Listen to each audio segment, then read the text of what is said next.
అందరికి నమస్తే. Stand up comedy. Stand up comedy అంటే ఏమిటి?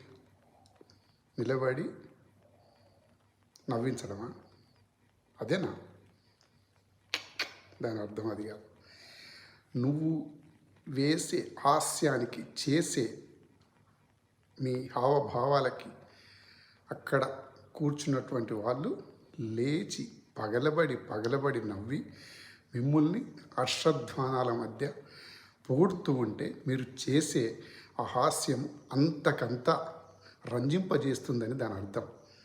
కానీ నేటి యువత, అమ్మాయిలు, ప్రత్యేకంగా అమ్మాయిల గురించి చెప్తున్నా, బూతు పదాలను వాడుతూ పడక గదిలో ఉండాల్సినటువంటి, భద్రంగా ఉండాల్సినటువంటి శృంగార జీవితాన్ని బహిర్గతం చేస్తూ మగవారి అవయవాల మీద, వారు మనసుకు, శరీరానికి సంబంధించిన స్పందన గురించి అవహేళనగా మాట్లాడుతూ ప్రతి దాంట్లో ఏదో చాలా గొప్పగా ఫీల్ అవుతూ మీరు చేసే హాస్యం అతి చండాలంగా ఉంటుంది.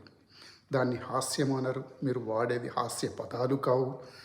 చూడండి, సంసారిక జీవితంలో మగవాడైనా స్త్రీ అయినా ఉదయం లేవగానే జీవితం ఎలా గడుస్తుంది, మనం చేయాల్సిన పనులేంది, మన పిల్లల భవిష్యత్తు ఏంది, మనం చేసుకోవాల్సిన ఏంటి, మనం సమకూర్చుకొని ఇంకా ముందుకెళ్ళాల్సిన ఏంటి అని ఆలోచిస్తూ ప్రతిరోజు ఒకే సమయానికి బయటికి వెళతాడు పురుషుడు కానీ స్త్రీ కానీ. వాళ్ళ పనులు ముగించుకొని ఏ సమయానికి వచ్చి కొద్దిగా మనశ్శాంతిగా అలా సోఫాలో కూర్చొని, లేకపోతే ఉన్న కుర్చీలో కూర్చొని ఆలోచిస్తూ భార్య భర్తను, భర్త భార్యను ఆనందంగా పలకరించుకుంటూ ఆప్యాయతంగా పిల్లల మధ్య గడుపుతూ ఆ తర్వాత సమయానికి ఆహారం తీసుకొని నెమ్మదిగా వెళ్ళి పడక గదిలో చేసుకోవాల్సిన శృంగారాన్ని నడి రోడ్డు మీద బజారునకి ఈడ్చి మీ ఇష్టం వచ్చిన పదజాలాన్ని వాడి నలుగురు చేత చప్పట్లు కొట్టించుకొని అది స్టాండప్ కామెడీ లాగా మీరు అర్థం చేసుకుంటున్నారు. ఒక్కటి మాత్రం గుర్తుపెట్టుకోండి, నాకు వయసు అడ్డం వచ్చి నేను చెప్పట్లేదు, కానీ లేకపోతే బూతు పదాలతో తిడుతూ పోతే అది హాస్యానికి అర్థం కాదు కదా, మానసిక క్షోభకు దారితీస్తుంది.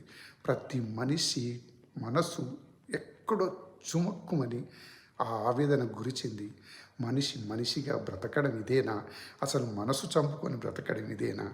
అసలు ఒకరి మీద ఒకరు మనం హాస్యం వేసుకునే ముందు ఆలోచించుకోవాలి.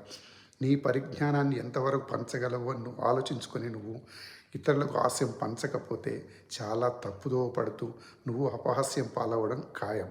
నీ మీద జనాలకి ఒక